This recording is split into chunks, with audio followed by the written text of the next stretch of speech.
À qu'il est doux pour des frères de demeurer ensemble. À qu'il est doux pour des frères de demeurer ensemble. À qu'il est doux pour des frères de demeurer ensemble.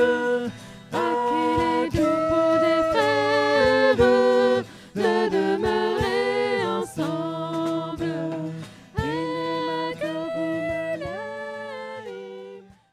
Voilà, bonjour à ceux que je n'ai pas eu l'occasion de saluer. Toujours heureux d'être là.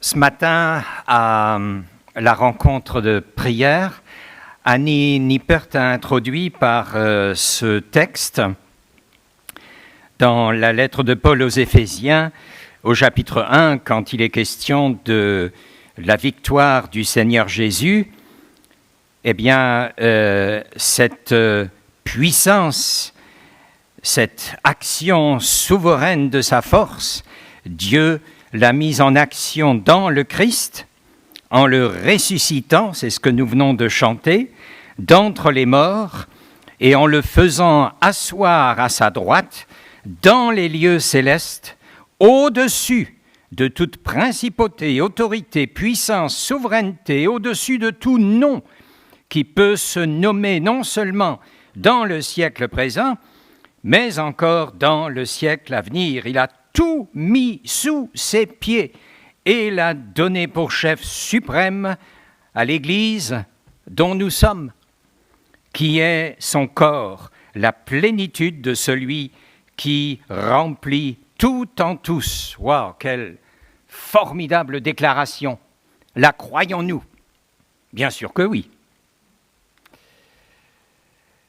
Seigneur notre Dieu, nous te prions de nous bénir par ta parole, de nous donner un cœur qui la reçoit comme un petit enfant, un cœur humble, un cœur simple, un cœur qui croit tout simplement tout ce que ta parole dit. Et nous te prions de nous accorder la grâce de la comprendre.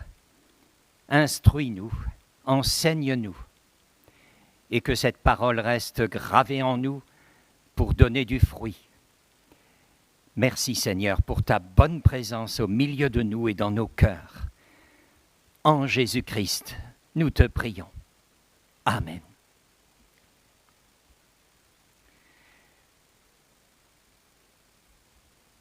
Le texte que je vais méditer pendant quelques instants avec vous se trouve dans plusieurs évangiles. C'est pour ça que j'ai regroupé des témoignages des évangélistes pour en former un ensemble. Et puis on s'arrêtera au fur et à mesure. L'événement se situe après la transfiguration de Jésus, quand Jésus emmène trois futurs leaders, trois futurs pasteurs de son Église, Pierre, Jacques et Jean, et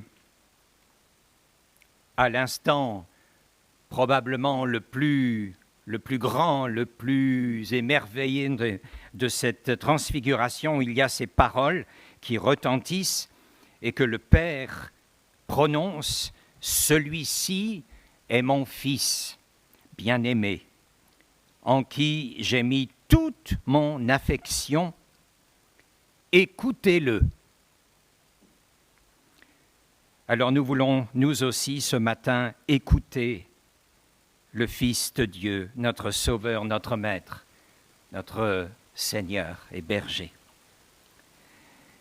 Le récit qui se trouve dans Matthieu, dans Marc et dans Luc commence dans Matthieu de la façon suivante. Lorsqu'ils furent arrivés, donc après la montagne de la transfiguration, lorsqu'ils furent arrivés près de la foule, un homme vint se jeter à genoux devant Jésus et dit « Seigneur, aie pitié de mon fils.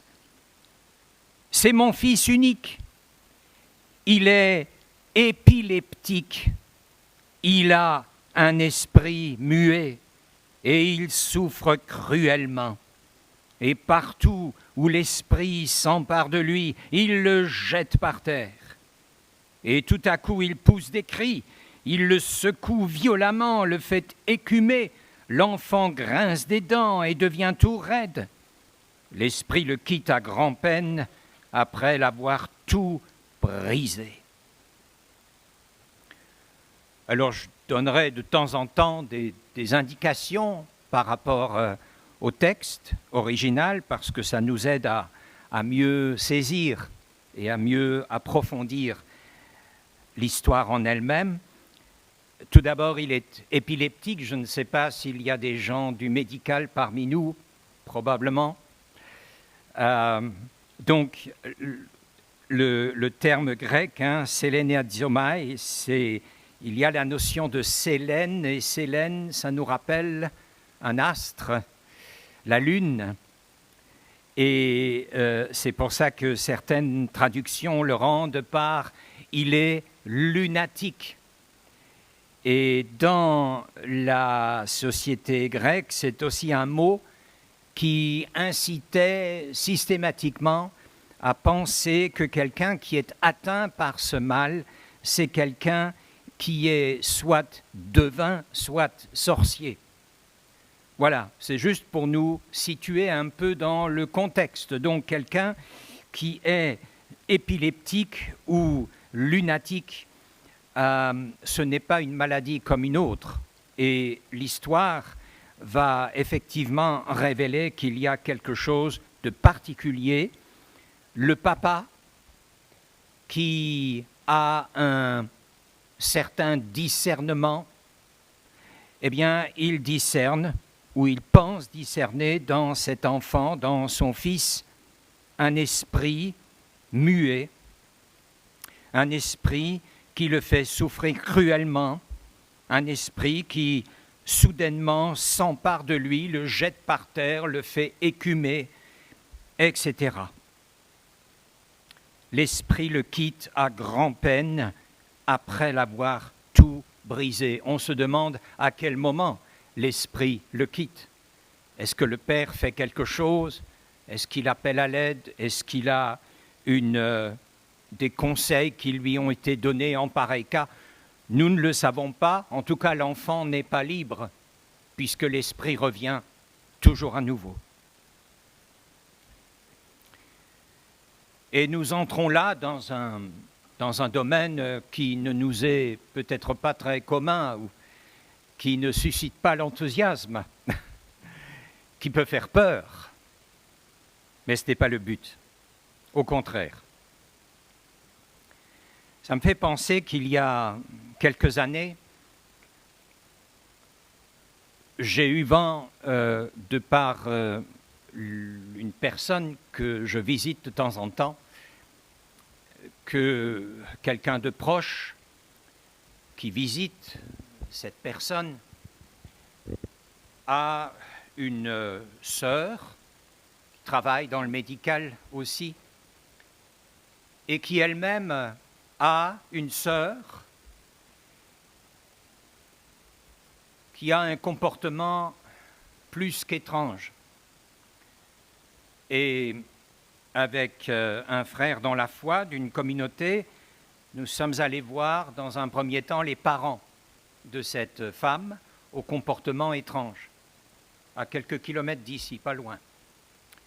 Et les parents nous ont fait part effectivement de quelques événements qui se sont produits dans la maison où elle a sa chambre, où cette femme a sa chambre, et où notamment, un jour, la maman, quand elle a ouvert la Bible pour inviter sa fille, donc cette femme au comportement étrange, de lire la Bible, eh bien, quand sa fille a ouvert à son tour la Bible, à ce moment-là, ils ont entendu un grand boum à l'étage, et plusieurs booms d'ailleurs qui ont suivi, Et avec ce frère, nous sommes montés, donc elle nous a montré l'armoire, une grande armoire, et toutes les étagères, les tiroirs sont sortis de l'armoire, mais l'armoire était sur place. Et tout le contenu de cette armoire a été répandu par terre. Voilà un exemple lié à cette jeune femme que nous n'avons jamais pu rencontrer. Mais la sœur de cette jeune femme nous a dit qu'un jour elle l'a vue devant un miroir, un visage horrible. Je vous fais grâce des détails. Et quand nous sommes confrontés face à ça, et n'importe qui peut être confronté un jour face à ça, eh bien oui, c'est là où les évangiles nous sont tellement précieux. C'est là où les évangiles nous révèlent des choses utiles qu'il nous faut savoir. Et j'aimerais dire entre parenthèses, même si c'est un domaine qui, n'incite pas l'enthousiasme, il faut que nous nous plongions aussi dans la méditation de ces textes-là, parce qu'aujourd'hui, plus que jamais, ces choses se manifestent, parce que parallèlement, l'occulte fait de plus en plus intrusion dans notre société. On ne cache plus rien. On peut pratiquer à loisir des activités occultes de nos jours. Donc il nous faut être avertis, sans le rechercher, vous m'avez bien compris. Donc, le Père continue, je l'ai amené à tes disciples.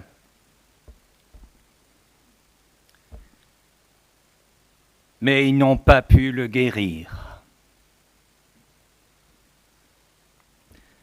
Alors peut-être que là, parmi nous, et moi en premier, quelques-uns nous disons, ouais, s'il me l'avait amené à moi ou s'il avait amené ce garçon à quelques-uns parmi nous, eh bien, que faire? Que faire?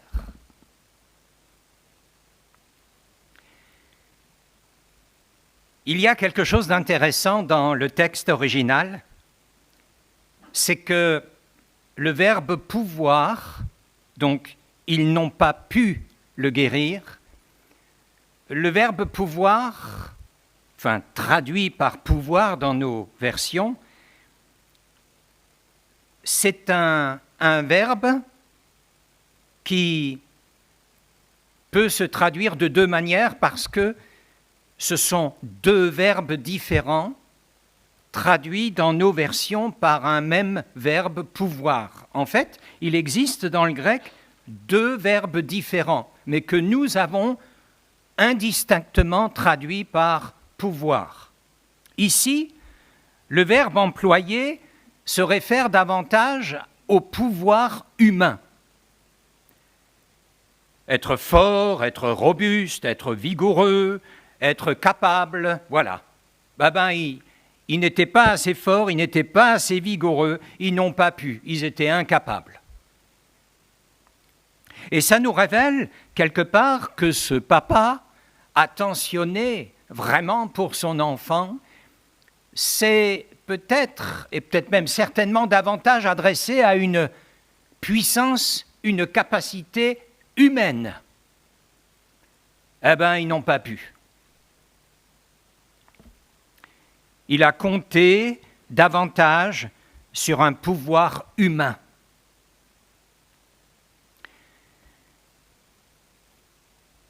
Et nous aurions tort d'ailleurs dans ce domaine de chercher à nous appuyer sur des méthodes. Le pouvoir humain ne suffit pas. Certes, il faut discerner la démonisation là où elle est.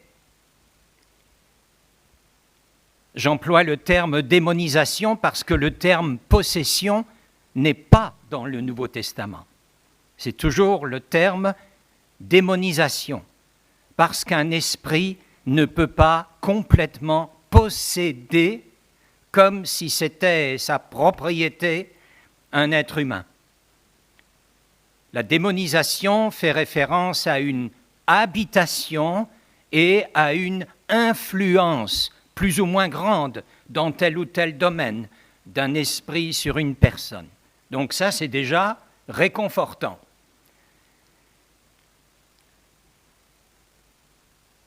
J'ai prié tes disciples de chasser l'esprit, ils n'ont pas pu.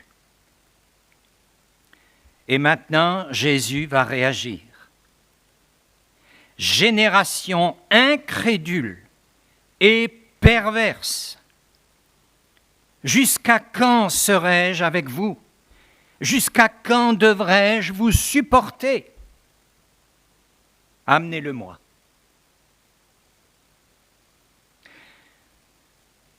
Je crains que là aussi, je sois concerné par cette parole. Et peut-être que quelques-uns parmi nous se sentent aussi concernés par cette parole difficile qui contient de l'impatience de la part du Maître. Génération incrédule. Incrédule, c'est-à-dire qui est le contraire d'une génération qui croit. Le mot, c'est exactement le contraire de la foi. Mais j'ai la foi, Seigneur. J'ai la foi. Oui, mais le Seigneur peut nous dire non, tu es incrédule. Puisque le terme aussi fait référence au fait d'avoir la foi et d'obéir à la foi. C'est-à-dire, tu as peut-être la foi, mais tu es inconséquent par rapport à ta foi. Comprenons peut-être un peu mieux ce que Jésus veut dire par là. Et même, c'est un terme qui signifie être indocile. Être indocile. Ne pas être crédible. Et quand j'ai médité ce texte,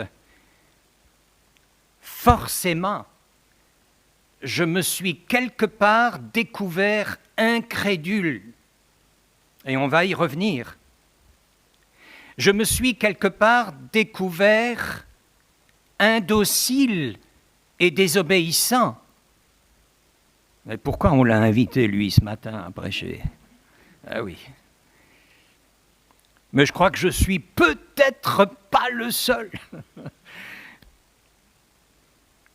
Nous savons un certain nombre de choses.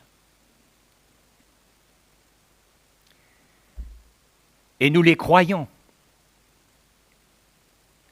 Mais quand il s'agit de les pratiquer, tout d'un coup, nous avons peur. Nous sommes dans l'incrédulité et nous sommes désobéissants. Il y a d'ailleurs des notions dans la parole de Dieu que, et je le constate, et je ne montre pas du doigt parce que je risque moi aussi de tomber sous ce joug de l'incrédulité, il y a des textes qui gênent. Il y a des thématiques qui gênent. Tout ce qui touche, par exemple, au surnaturel. Nous vivons dans une société rationnelle et rationaliste. Nous héritons de ce rationalisme dès notre éducation à l'école. Nous sommes façonnés par l'esprit scientifique, l'esprit qui vérifie, l'esprit qui atteste parce que les preuves sont là, parce que les démonstrations mathématiques sont là, ou les démonstrations scientifiques. Et en ce moment, pour ma part, j'ai l'impression que nous revenons, c'est comme une vague qui revient, celle du siècle des Lumières. Mais qu'est-ce qu'il est en train de raconter? Où on éliminait Descartes, Diderot, Voltaire, tous ces gens-là, on écartait systématiquement de l'encyclopédie tout ce qui ne collait pas avec un fait constaté et vérifiable. Si aujourd'hui nous parlons de miracles, si aujourd'hui nous parlons des dons spirituels, des charismes, si aujourd'hui nous évoquons la démonologie, la vraie, pas la fausse, eh bien, ça c'est... Voyez ?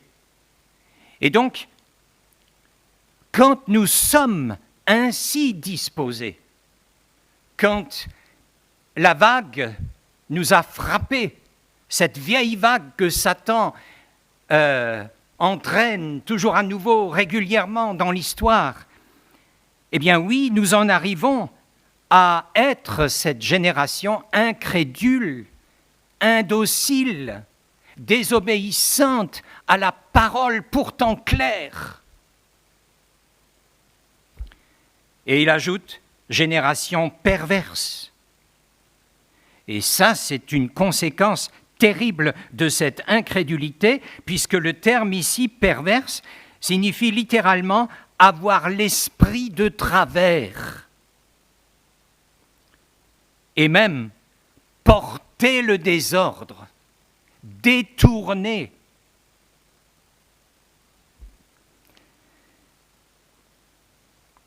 Et le Seigneur de dire, jusqu'à quand serai-je avec vous ?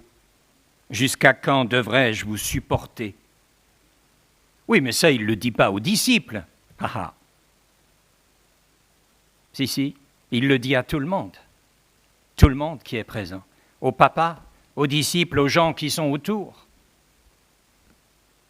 Peut-être même le dit-il à quelques-uns parmi nous ce matin.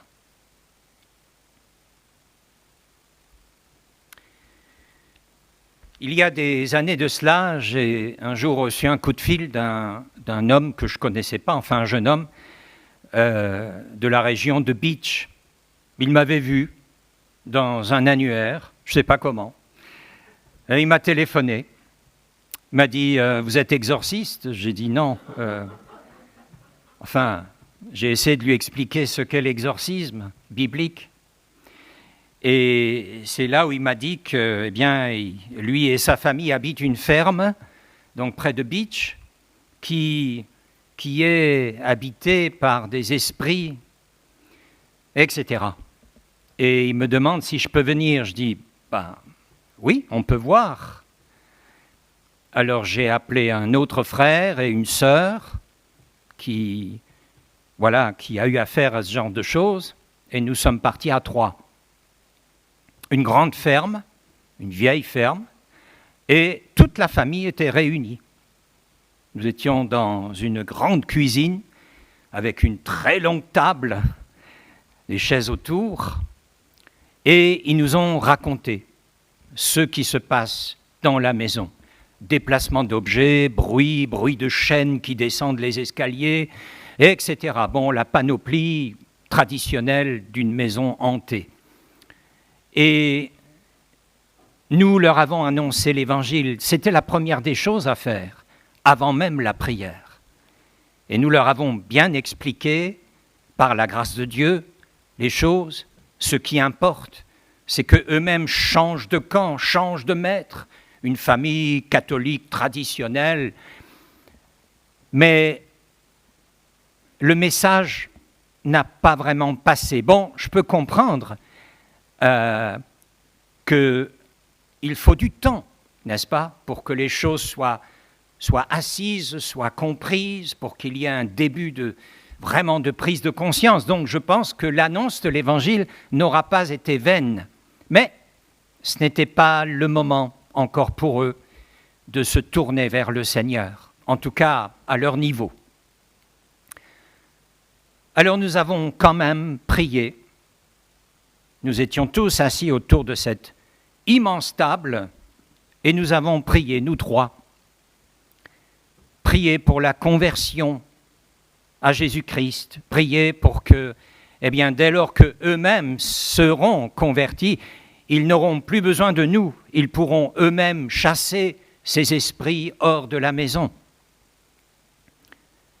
Et à un moment donné, il y a eu une manifestation pendant la prière. C'était assez impressionnant, comme si un oiseau gigantesque criait sur la table. Voilà. Mais la maison est restée ce qu'elle était, et la présence est restée dans cette maison. Bien sûr, nous avons quand même pris autorité au nom de Jésus et dédié cette maison à Jésus. Mais quelques années après, le jeune homme m'a rappelé et je lui ai dit, alors comment ça va ? Oh, c'est toujours pareil. Alors voilà, ça c'est un drame qui arrive souvent. Nous qui sommes chrétiens, nous qui, on va le voir dans un instant, avons reçu une autorité de la part du Seigneur, n'est-ce pas, pour chasser l'ennemi, eh bien ça ne sert à rien dans un lieu où les habitants n'appartiennent pas encore à Jésus. Ça ne sert à rien parce que dès lors que nous sommes partis, eh bien les esprits sont revenus. Donc Jésus va dire par rapport à ce jeune, amenez-le-moi. Et dès que l'enfant vit Jésus, l'esprit l'agita avec violence. C'est quelque chose de classique. Quand vous êtes face à une personne démonisée, habitée, influencée par un esprit, eh bien, l'esprit réagit, non pas par rapport à nous, les humains, mais par rapport à celui qui nous habite, le Seigneur Jésus. L'enfant tomba, il se roulait par terre en écumant. Tandis que l'enfant s'approchait, le démon le jeta par terre et le secoua violemment. Donc je cite toujours encore des extraits d'évangile pour former un tout. Jésus demanda au Père, mais depuis combien de temps cela lui arrive-t-il ? Depuis son enfance, répondit-il. Et souvent, l'esprit l'a jeté dans le feu et dans l'eau pour le faire mourir. Mais, ajoute le papa, si tu peux quelque chose, viens à notre secours et aie compassion de nous. Et là, le verbe pouvoir est un autre verbe en grec. Dynamai, qui a donné dynamo en français, qui a donné dynamite aussi. Et ce verbe dynamos est un verbe qui est souvent, le plus souvent, attribué à Jésus lorsqu'il manifeste sa puissance. Le verbe signifie aussi avoir du crédit à travers la force qui est libérée. Donc là, nous sommes vraiment à l'inverse, n'est-ce pas, du pouvoir humain qui est sans crédit, qui n'a pas de puissance. Et là, le Père semble avoir saisi quelque chose à propos de la personne de Jésus. Viens à notre secours, aie compassion de nous. Nous remarquons au passage que Jésus n'entre pas en dialogue avec l'esprit. Il le fait une fois quand il y a l'homme démonisé de Gadara, habité par une légion.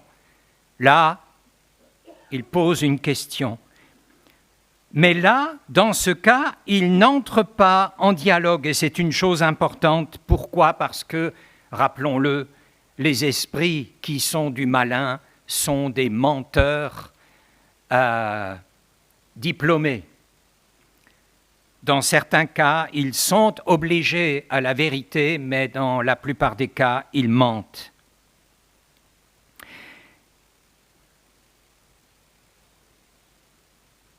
Si tu peux faire quelque chose. Et la question, évidemment, se pose aussi pour nous. Quand Jésus a envoyé les 12, quand il a envoyé les 70 ou 72 après, Quand nous voyons l'apôtre Paul et d'autres apôtres dans le livre des Actes, quand nous lisons certains extraits des épîtres, nous nous rendons bien compte que la tâche de libérer et de délivrer ceux qui sont captifs, ceux qui sont démonisés, cette tâche nous incombe. En précisant que dans la liste des charismes ou des dons spirituels donnés à l'Église et à chacun un don particulier de la part du Seigneur pour effectuer le service, il n'y a pas le don de chasser les démons. Pourquoi ? Parce que ce don, cette possibilité est réservée à tout chrétien, sans distinction. C'est important de le savoir. J'ai connu une sœur qui maintenant est auprès du Seigneur, une chère sœur qui s'était convertie du temps de Henri Wechter, certains peut-être l'ont connu ici, un évangéliste alsacien. Et quand elle s'est convertie, elle me l'a raconté, quand elle s'est convertie, elle avait encore un doute, mais est-ce que, par rapport au pardon, par rapport... Et Henri Wechter lui a dit par rapport aux promesses bibliques, « Nams nohesh », donc prends-le et tu le possèdes. Et c'est sur cette parole d'encouragement que cette sœur est vraiment devenue une évangéliste. Elle croyait comme un enfant la parole du Seigneur. Et un jour, une amie à elle lui téléphone, « Écoute, ça va pas, est-ce qu'on ne pourrait pas se voir ?»« Oui, mais viens. » Et puis elle est venue, elles ont parlé un peu, et puis notre sœur lui a proposé de prier avec elle et pour elle. « Oui, vas-y, prie. » Et pendant la prière, tout d'un coup, elle a senti une atmosphère étrange. Elle a ouvert les yeux et elle a vu cette femme, cette amie, avec un visage horrible, qui la fixait comme pour lui griffer les yeux du visage. Et alors cette sœur, se rappelant de la parole de Dieu, eh bien, elle commande à l'esprit de sortir d'elle au nom de Jésus. Et cette amie est tombée par terre, elle est restée inanimée, elle est revenue à elle quelque temps après. Eh bien, un processus de libération qui a mené vraiment à une délivrance complète s'est réalisé dans cette femme. Cette sœur n'avait aucune expérience. Elle était comme nous. Mais elle a pris au mot la parole du Seigneur. Et c'est ce que nous devons apprendre à faire. C'est ce que je dois apprendre à faire. Et c'est là où nous constatons que ces paroles bibliques sont absolument exactes. Quand il est dit « Il leur donna pouvoir », donc aux disciples, sur les esprits impurs, de façon à les jeter dehors et à guérir toute maladie et toute faiblesse. Et il leur dit aussi, aux 12, « Proclamez et dites que le royaume des cieux s'est approché. Guérissez les malades, réveillez les morts, purifiez les lépreux, jetez dehors les démons. »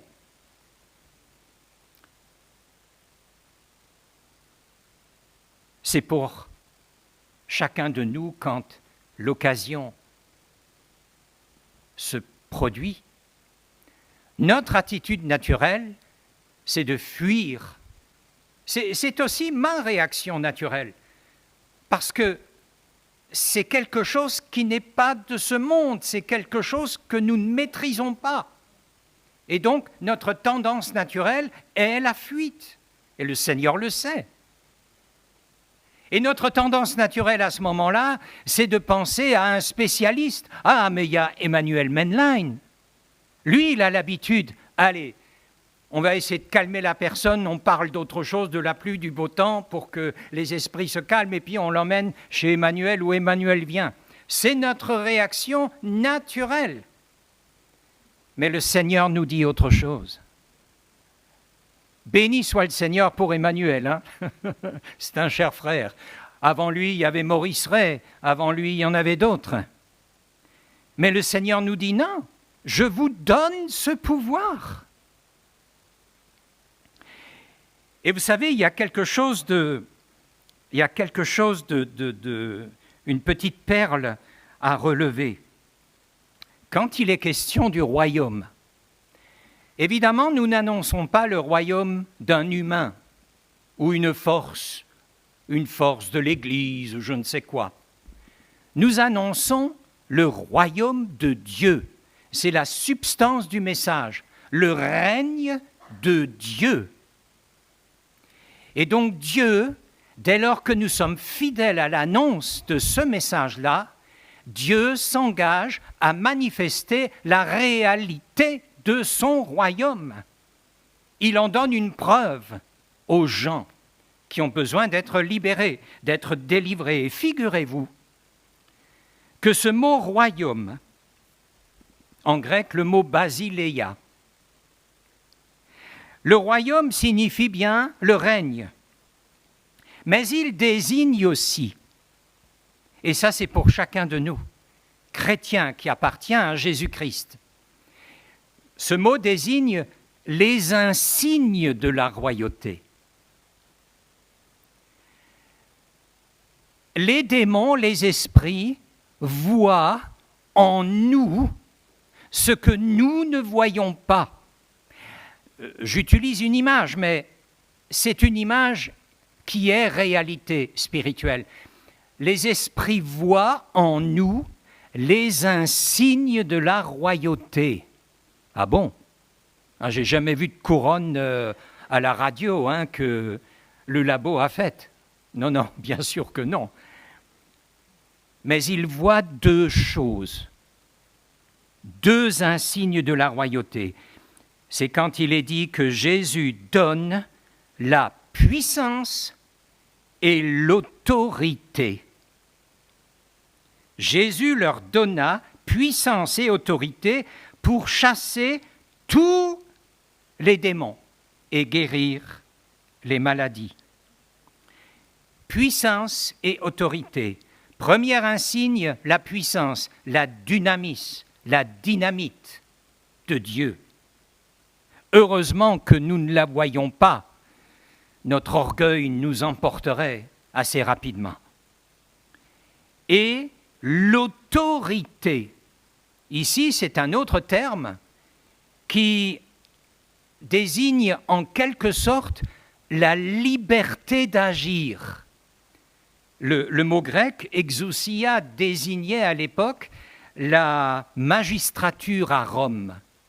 Et, n'est-ce pas, la magistrature avait le mandat et la liberté d'agir sous cette autorité.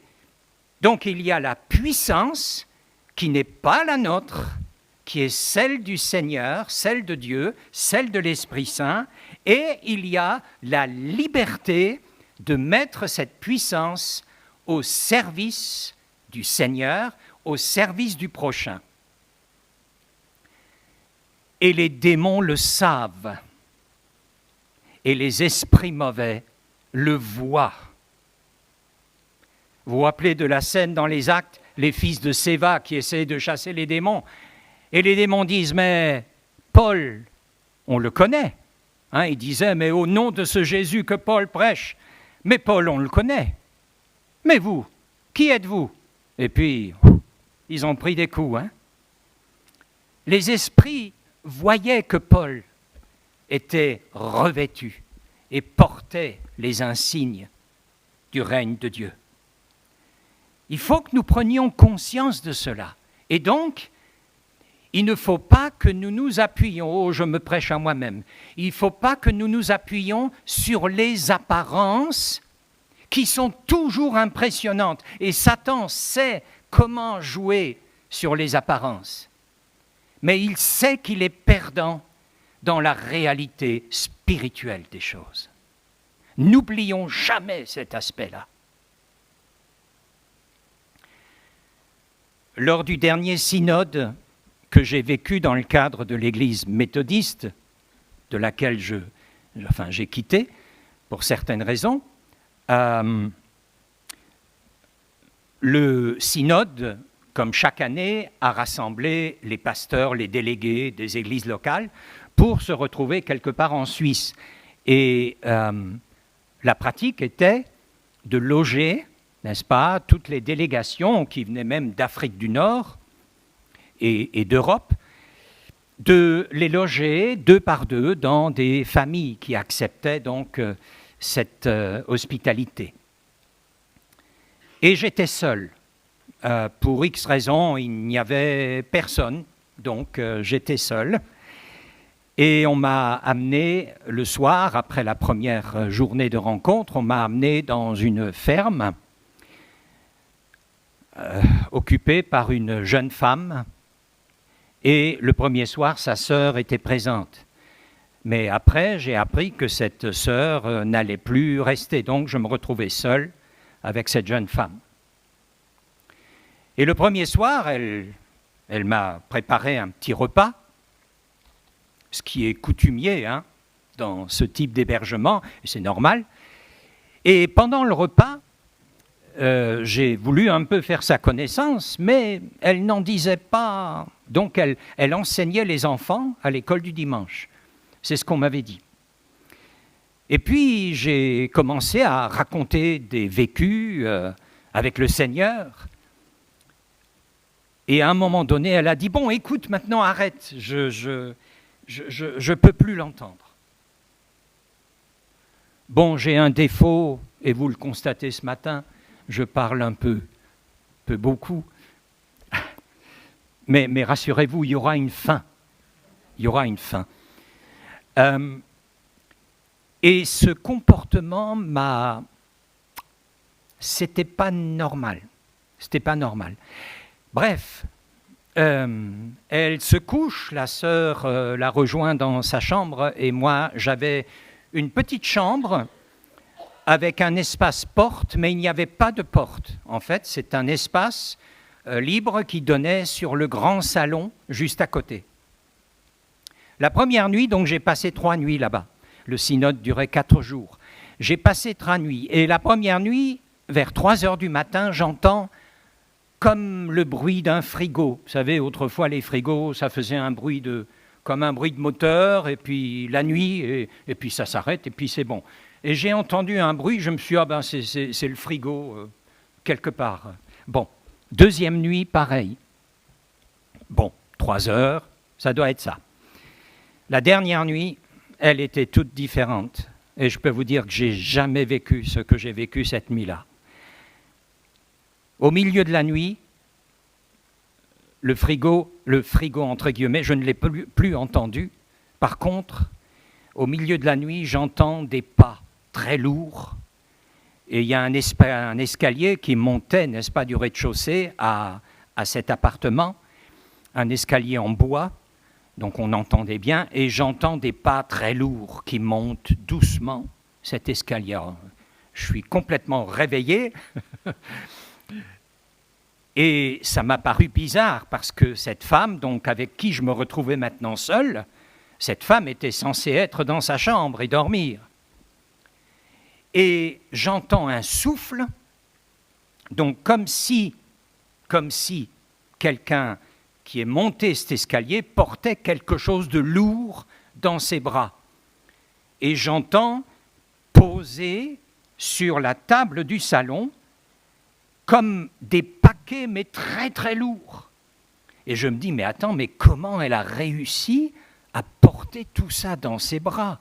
C'est pas possible. Et j'ai pas entendu redescendre les pas pour rechercher donc un autre ensemble de paquets. Ça me semblait, ça commençait à devenir bizarre. Mais alors, ce qui est arrivé ensuite, j'ai entendu, venant du salon, une respiration, mais alors une respiration de géant. Imaginez ça, mais vous augmentez de 10 fois le volume. Alors là, j'ai compris, ouf, ça, c'est pas naturel. C'est le moins que je pouvais penser. Et j'étais, je le confesse, j'étais paniqué. J'étais paniqué et je m'attendais à tout instant à voir entrer par l'espace porte quelque chose d'horrible. Alors, je me suis dit, bon, qu'est-ce que tu fais ? J'osais même pas remuer mes lèvres. La panique. Alors, ce que j'ai fait, eh bien, dans le silence de mon cœur, j'ai récité des versets bibliques concernant la victoire de Jésus sur Satan, notamment Philippiens chapitre 2, c'est pourquoi Dieu, n'est-ce pas, lui a donné la place au-dessus de toutes les places, etc.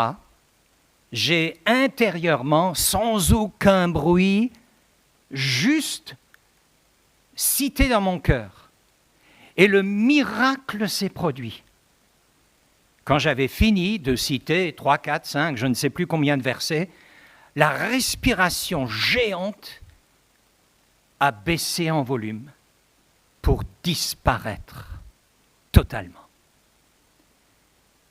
Je me suis rendormi assez rapidement.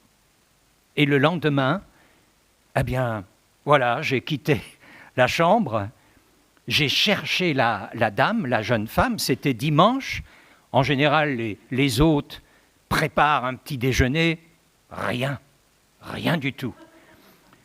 Et cette femme était absente. Est-ce qu'elle était dans sa chambre ? J'ai pas toqué à la chambre.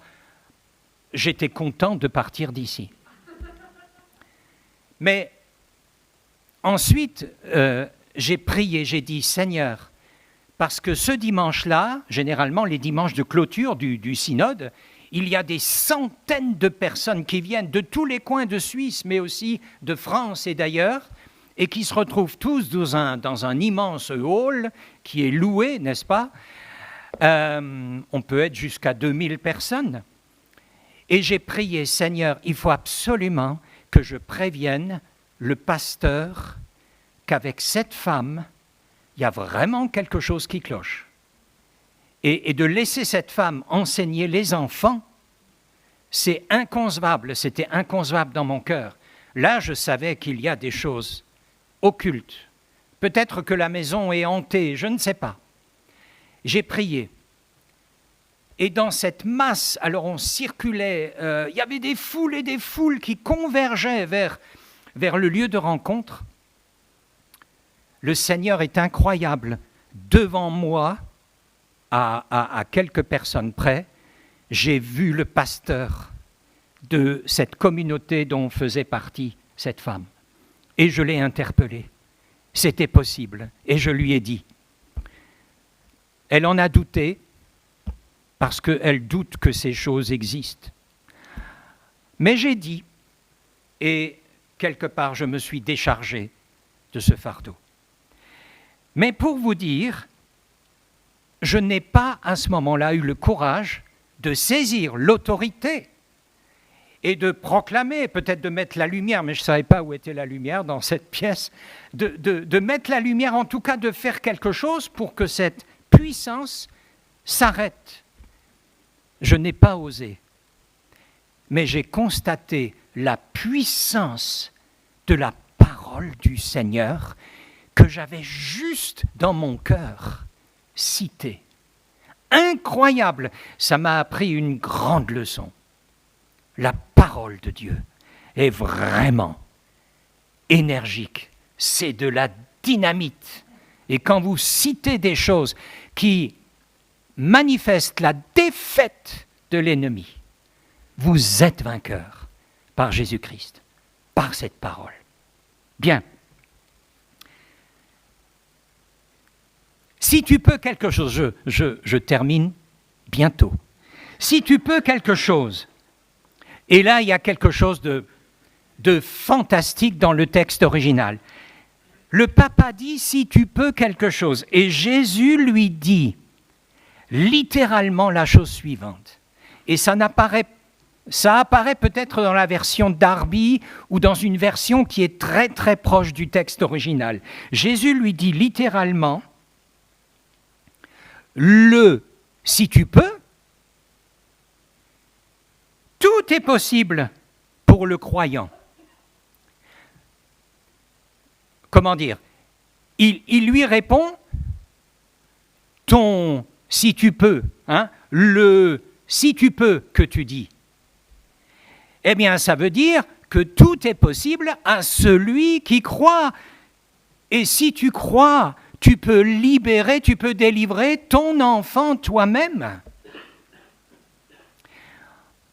C'est une réplique dans laquelle Jésus non seulement atteste à ce papa et aux gens autour qui l'ont entendu et aux disciples qui sont là que eux-mêmes peuvent libérer, mais en même temps il laisse sous-entendre que c'est leur responsabilité en tant que croyants de se mettre au service des autres pour, au nom de Jésus, par l'autorité et le pouvoir qu'il leur donne, de délivrer ceux qui sont captifs. C'est le message que Jésus a pour nous, pour moi et pour toi, ce matin. Tu es capable, en vertu du pouvoir et de l'autorité que je te donne. Et aussitôt le père de l'enfant, mais quel âge a cet enfant au fait ? Le terme grec païdion, qui est employé ici pour désigner l'enfant, désigne toujours un enfant jusqu'à 7 ans en grec. Donc, c'est véritablement un petit enfant. Le père de l'enfant s'écria « Je crois ! Viens au secours de mon incrédulité !» Et là, il révèle encore quelque chose de précieux qui nous concerne tous. Le premier, je crois, ça veut dire que c'est la foi générale. Mais je crois, c'est un peu comme Marthe devant le tombeau de Lazare, où Jésus lui dit, mais tu crois ? Oui, mais je crois que tu es, etc. Je crois. Et quand Jésus demande qu'on roule la pierre, tout d'un coup, il s'avère qu'elle ne croit pas vraiment, puisqu'elle dit, mais il sent déjà, ça fait 4 jours qu'il est là. Elle croit la doctrine, elle croit les vérités de l'Écriture, mais dans l'expérience, elle doute. Et c'est ça que ça veut dire. Je crois, et chacun de nous ce matin peut certainement dire, je crois, je peux le dire, mais nous sommes obligés sur le terrain de dire, Seigneur, viens au secours de mon incrédulité. Cette foi que j'ai, j'arrive pas à la manifester maintenant dans cette situation. Oh, il nous faut vraiment être humbles. Il ne faut pas jouer au héros. Il faut vraiment nous montrer au Seigneur comme nous sommes. Et alors le Seigneur laisse ce père, il le laisse peut-être récupérer aussi de son émotion. Et voyant accourir la foule, Jésus menaça l'esprit impur en lui disant « Esprit muet et sourd ». Donc le Seigneur distingue en plus la surdité. Le Père parlait d'un esprit muet. « Je te l'ordonne, sors de cet enfant et n'y rentre plus ». Important, lorsque nous sommes face à une personne démonisée, il ne s'agit pas seulement de chasser, mais aussi d'ordonner à l'esprit de ne plus revenir. Et bien sûr, ce n'est pas dans le texte, mais je l'ajoute, il s'agit d'accompagner cette personne dans une repentance, si elle est nécessaire, dans un chemin de foi et de confiance dans la parole de Dieu, et aussi un chemin d'obéissance, parce que sans l'obéissance, les démons reviennent, et plus fort qu'avant. Donc c'est très important. Mais ce que je voulais faire ressortir, c'est ne craignons pas, oui Claude, ne crains pas, hein? Ne craignons pas, Jésus nous a donné tout le nécessaire pour être en son nom vainqueur dans toutes les situations, même les situations les plus extrêmes. Il dira à la fin, cette sorte de démon ne sort que par la prière et par le jeûne. cette sorte de démon montre dans le grec, en tout cas, qu'il existe plusieurs catégories d'esprits méchants.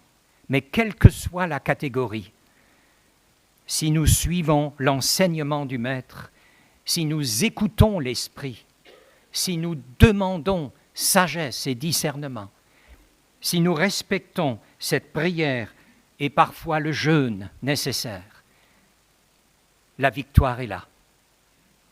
Nous sommes appelés des libérateurs, des réparateurs de brèches. Allons, au nom de Jésus. Et peut-être que quelqu'un ce matin, maintenant, pense à une personne, à une situation, à une maison où il y a des bruits, etc. Eh bien, mon frère, ma sœur, le Seigneur t'encourage.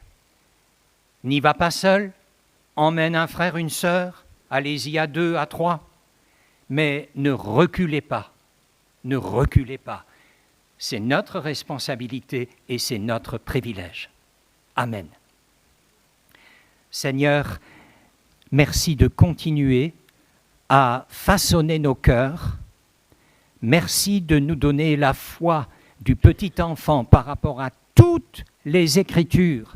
Toi, tu n'as rien retiré des Écritures, mais tu les as confirmées en les citant et en vivant de la parole de Dieu. Nous voulons t'imiter, Seigneur. Et si maintenant il y a effectivement des gens auxquels nous pensons, des situations auxquelles nous pensons, eh bien nous te remettons ces personnes et ces situations, et nous te remettons ces bien-aimés frères et sœurs qui, voilà, ça les travaille, ça les tourmente, ils se sentent peut-être coupables de ne rien faire. Seigneur Jésus, veuille encourager ces frères et ces sœurs, leur donner l'autorité et la liberté en ton nom pour la délivrance de ces personnes et de ces situations. Gloire à toi, que ton nom soit béni, connu et célébré et magnifié. Amen.